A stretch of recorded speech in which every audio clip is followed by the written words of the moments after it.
here, buddy. You know, here's your stuff. You know, we'll tell you where you're going after a while, that sort of thing. And we had no choice about where we went. We just went, and that's where I wound up. Okay.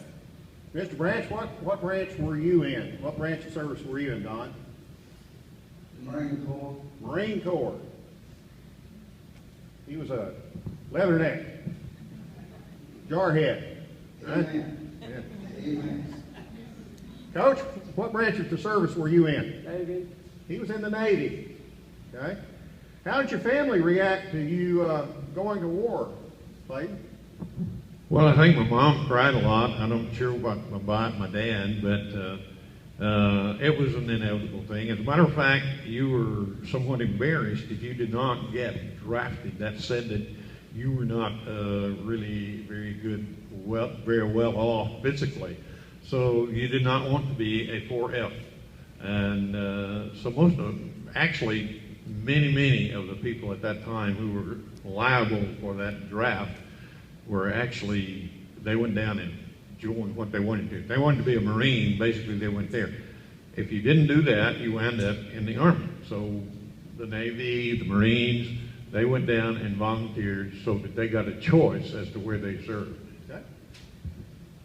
All right.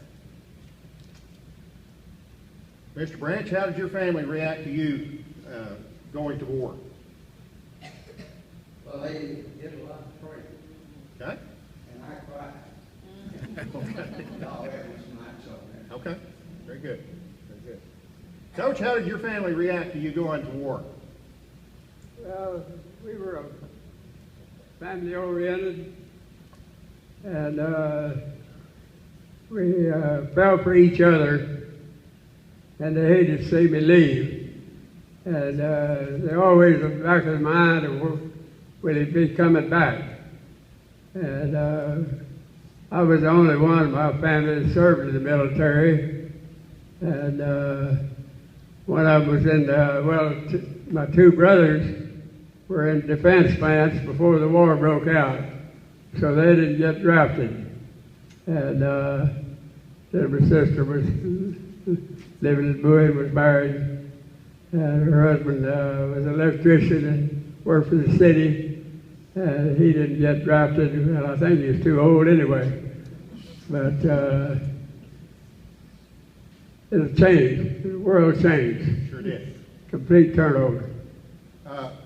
Mr. Tuggle, were there young men who were not old enough to be in the Army or the Navy, the Air Force, Marines, that enlisted anyway? And if they did, how did they do that? Well, there were various ways, and yes, they were. After being bombed as we were, that was a pretty big insult to this country. And it came together like I have never seen it before. I mean, everybody was working to make it work, and like the women were building tanks and airplanes and automobiles and all these kinds of things. But the guys who, most of them graduated from high school, but as soon as they did, they went out and they tried again. And you had to be 18 to get in, but I believe it was. And if you were 16 and your parents said, okay, you can go, then they would have to sign a piece of paper and you could go down to, you still had to pass the physicals and do all those things, but still in all, they would accept you at that point, and a lot of those guys lied. Just told, to tell you the truth, they went out and told them they were 18. They weren't 18, but they kept them anyway. They didn't ask many questions on that. Okay. Very good. Thank you. Mr. Branch, what was it about your basic training? How long were you in basic training, and where did that take place? San Diego, California. Okay. And lasted 12 weeks. Okay. Coach, where were you trained? San Diego, California. Okay. About the same length of time. Okay. Homesick. Clayton, where were you trained?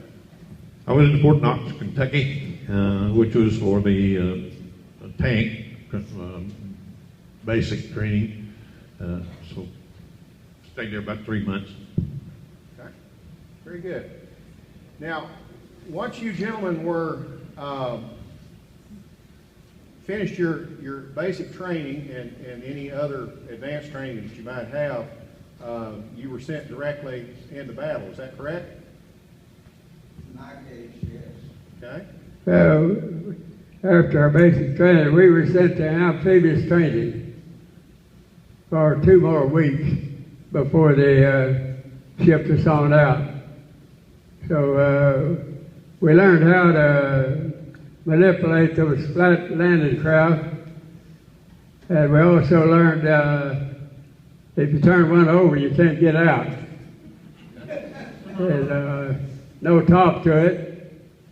So if you turned over, you're sealed in under the water. And they demonstrated that to us with a dummy. And we found out real quick we didn't want to be the dummy. Good. Coach was telling me earlier today that originally, once he finished this training, they sent him to Algiers in North Africa, and he spent about a year there. And he's telling me a story. I'm not going to let him tell it because he'll take too long. But he said that he lived with a couple, an older couple, who were French in Algiers, and they did not speak English, and he did not speak French. But he had a friend who was from Louisiana who spoke Cajun French, which is not really French. It's better than English he spoke. It's better than the English that he spoke. Okay.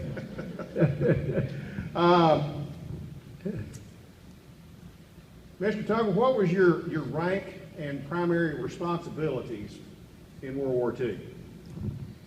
Well, it was anywhere from private up to I made staff sergeant finally, and it was to do whatever they told me to do. You know, if it was repair a tank, or if it was to drive one, or to whatever it was, that's what you did. You became proficient somewhat. I mean, I'm interested to know what kind of vehicles he's talking about, because that's the same thing that applied to my to the vehicles that I was working with. We were hitting the small islands up there and trying to get across the coral. They found out that the Navy ships couldn't make it because they'd hang up on knobs that were out in the middle of that coral, and then they'd just be sitting ducks, and they'd just pick them off when they wanted to.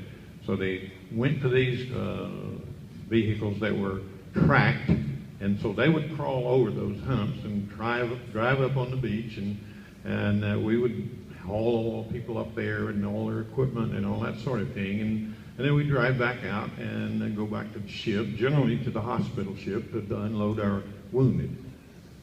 Okay, very good. Can I do this? I know it won't fit me. Can I borrow you a second? This is Mr. Tuggle's uniform from when he finished World War II.